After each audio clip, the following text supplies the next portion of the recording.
देखिए, 20 सूत्री कार्यक्रम के क्रियान्वयन को लेकर के जिला स्तर की बैठक, जो भी 20 सूत्री कार्यक्रम से जुड़ी हुई योजनाएं और कार्यक्रम थे, उनकी विस्तार से समीक्षा की। इसके साथ में राजस्थान सरकार की जो फ्लैगशिप स्कीम्स हैं, उनकी प्रगति के बारे में भी जानकारी ली। जहाँ तक 20 सूत्री कार्यक्रम का सवाल है,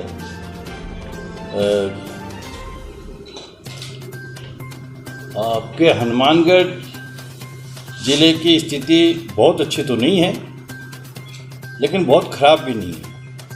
ये जानकारी नहीं है, सही नहीं है आपकी। जो मैंने देखा है, इसमें करीब 6 या 7 जो योजनाएं हैं, कैटेगरी हैं, उनमें ज़िले की रैंकिंग ए है, 4 में सी है, 1 में डी है। लेकिन एक अच्छी बात हुई है कि प्रधानमंत्री ग्रामीण आवास बहुत ही महत्वाकांक्षी परियोजना है। वैसे तो इस परियोजना में पूरे राज्य में इस वर्ष अच्छा काम हुआ है और करीब 70% जो लक्ष्य थे उनको हासिल किया है। लेकिन गंगानगर और हनुमानगढ़ में बहुत अच्छा काम हुआ है। गंगानगर में 87% टारगेट्स को अचीव किया और यहाँ इस हनुमानगढ़ में भी 78% का अचीवमेंट है। आप जानते हो, गरीब आदमी को यदि पक्का मकान मिलता है तो निश्चित रूप से उसको कितनी कहना चाहिए कि खुशी होती है। इसी तरह से जल जीवन मिशन में भी पहले के बजाय ज़्यादा कनेक्शन दिए गए हैं, करीब 50,000 से ज़्यादा दिए गए हैं और अब की बार भी काम अच्छा चल रहा है। एक दिक्कत ये आती है इस 20 सूत्री कार्यक्रम में कि ये कार्यक्रम भारत सरकार का है, इन्हें लागू राज्य सरकारें करती है। जहाँ तक राजस्थान का सवाल है, राजस्थान 20 सूत्री कार्यक्रम को प्रभावी ढंग से लागू करने में हमेशा ही अग्रणी राज्यों में रहा है। 2 साल से तो इस काम को मैं देख रहा हूँ। गत वर्ष भी राजस्थान में बहुत अच्छा काम हुआ, अब की बार भी बहुत अच्छा काम हो रहा है। लेकिन हमारी दिक्कत क्या है कि हम तो बहुत अच्छा कर रहे हैं, लेकिन हमारी कोई रैंकिंग करने वाला ही नहीं है। पहले इस कार्यक्रम की रैंकिंग होती थी पूरे देश भर में। अभी 2017-18 से उन्होंने रैंकिंग बंद की। मैंने तो उनसे आग्रह किया है कि भाई ये रैंकिंग वापस शुरू करें। अब आपने यदि, लेकिन हम राजस्थान में रैंकिंग करते हैं, जिलों की रैंकिंग करते हैं, तभी आपने ये सवाल किया। तो रैंकिंग होनी चाहिए, जिससे कि एक उपलब्धि को लेकर के एक हेल्दी कंपटीशन राज्यों के बीच में हो। जैसे अभी हमारे यहाँ जिले के बीच में, मैं उनको कह रहा था मैडम कलेक्टर को कि जब ये गत वर्ष वहाँ गंगानगर में कलेक्टर थी, तो उससे पहले 20-21 में वहाँ परफॉर्मेंस अच्छी नहीं थी, लेकिन अब की बार अच्छी हो गई, जिसमें इनका भी योगदान है, क्योंकि ये भी वहाँ कलेक्टर थे इसमें। और जब फिर अब की बार आप यहाँ आई तो यहाँ की परफॉर्मेंस गंगानगर जितनी अच्छी नहीं है, तो मैंने कहा अब की बार आप और मेहनत करो तो यहाँ की भी अच्छी हो जाए। लेकिन कुल मिला के मैं कहना चाहूँगा, चाहे हनुमानगढ़ हो, गंगानगर हो, पूरे राजस्थान में 20 सूत्री कार्यक्रम में अच्छा कार्य हुआ है। सभी योजनाओं में अच्छा कार्य हुआ। प्रधानमंत्री ग्रामीण आवास में अच्छा हुआ, जल जीवन मिशन में अच्छा हुआ, अपने ऊर्जा विभाग में बहुत अच्छा। ऊर्जा विभाग में हम लक्ष्यों से सब में 100% से ऊपर हैं। आपके फॉरेस्ट एंड एनवायरनमेंट के अंदर अच्छा काम हुआ, आंगनबाड़ियों में अच्छा काम हुआ, ये गरीब आदमी को जो अनाज देने की योजना है उसमें पूरा काम हुआ। नरेगा में राजस्थान में सबसे अच्छा काम हो रहा है। 7,000 करोड़ रुपये हाईएस्ट है राजस्थान ने खर्च किए हैं नरेगा में पूरे देश भर में। तो 20 सूत्री में अच्छा है। इसी के साथ में जो राजस्थान सरकार की 31 ध्वजवाहक योजनाएं हैं, वो भी गरीब आदमी को महंगाई से राहत देने, उसे सुविधाएं प्रदान करने और उसके आर्थिक स्थिति में सुधार की योजनाएं हैं। एक तरह से ये 31 योजनाएं जो हैं वो इस 20 सूत्री को सपोर्ट करते हैं।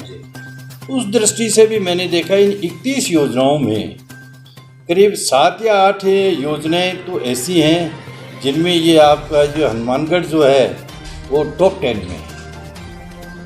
हर दृष्टि से मैंने इसको देखा तो फ्लैगशिप योजनाएं जो हैं उनमें यहाँ अच्छा काम हो रहा है। अभी बताया कि महंगाई राहत कैंप में 82% लोगों ने यहाँ पर पंजीकरण करवा दिया। तो कुल मिला के मैं कहूँ कि काम अच्छा हो रहा है, लेकिन कोई भी काम हो उसमें सुधार की हमेशा गुंजाइश रहती है। हमें बहुत अच्छा करना चाहिए। इसलिए मैंने इस बैठक में, जिसमें हमारे जनप्रतिनिधि भी मौजूद थे, यही निर्देश दिए अधिकारियों को कि आप पूरे साल भर की कार्य योजना बनाएं 2023 और 24 के, और जो भी लक्ष्य भारत सरकार से हमें मिलते हैं उन लक्ष्यों को 100% हासिल करें। अब देखिए, हम सब लोग सार्वजनिक जीवन में काम करते हैं। हमें अपनी भाषा पर संयम रखना चाहिए। हमारी वैसे तो सभ्य समाज में सबकी ही भाषा सीमित होनी चाहिए, और हमें उनको अपने पद, जो मुख्यमंत्री हैं और आम आदमी पार्टी के, तो वही सबसे बड़े नेता हैं, तो उन्हें अपने पद की गरिमा को बनाए रखना चाहिए। इस तरह का बयान उनको नहीं देना चाहिए।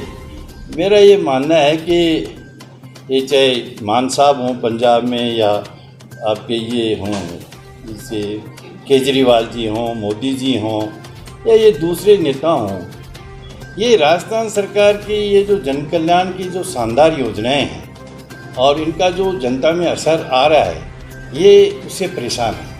और ये इनका जो इस तरह का जो एक हल्का बयान उन्होंने दिया है, वो खींच करके दिया है, जो उनको नहीं देना चाहिए, उनको शोभा नहीं देता। ये बेहतर ये होता कि राजस्थान में अब वो जिस तरह की बात कर रहे हैं, वो तो क्या है कि एक दो कोई छूट दे करके ही उनको फ़ायदा मिल गया दिल्ली और पंजाब में। अब राजस्थान की 31 योजनाओं को देख करके वो परेशान है। हम तो चाहेंगे 31 क्यों, वो 51 योजनाएं लाए ना वहाँ पर दिल्ली में और पंजाब में, अन्य राज्यों में, हमें तो कोई दिक्कत नहीं है। और फिर ये जो बात कहते हैं कि भाई ये जो लॉलीपॉप है, इस तरह की बातें करते हैं, फ्री की गिफ्ट है। अरे भाई, ये सरकार लोकतंत्र में जनता के द्वारा चुनी जाती है। ये धन भी जनता का ही है। इसको यदि जनता के कल्याण में, जनता को इस महंगाई से राहत दिलाने के लिए राजस्थान सरकार खर्च कर रही है, तो इन लोगों को क्यों दिक्कत हो रही है?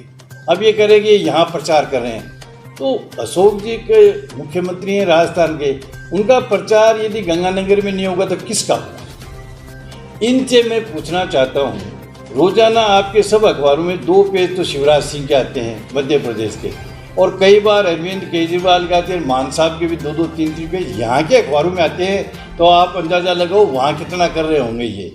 हम ऐसा तो नहीं कर रहे हैं कि बाहर के राज्यों में तो जाके ये तो अच्छा, ये इसलिए भी इधर प्रचार करते हैं कि वहाँ ये प्रचार इसलिए नहीं कर पा रहे हैं कि इतना ज़्यादा काम इन्होंने नहीं किया।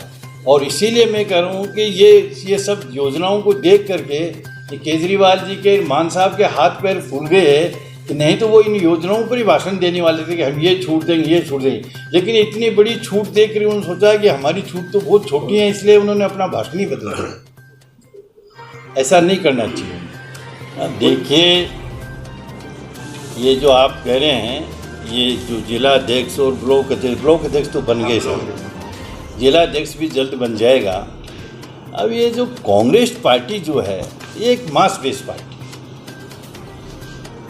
और 138 वर्ष पुरानी पार्टी है। इसका अपना एक जनाधार है,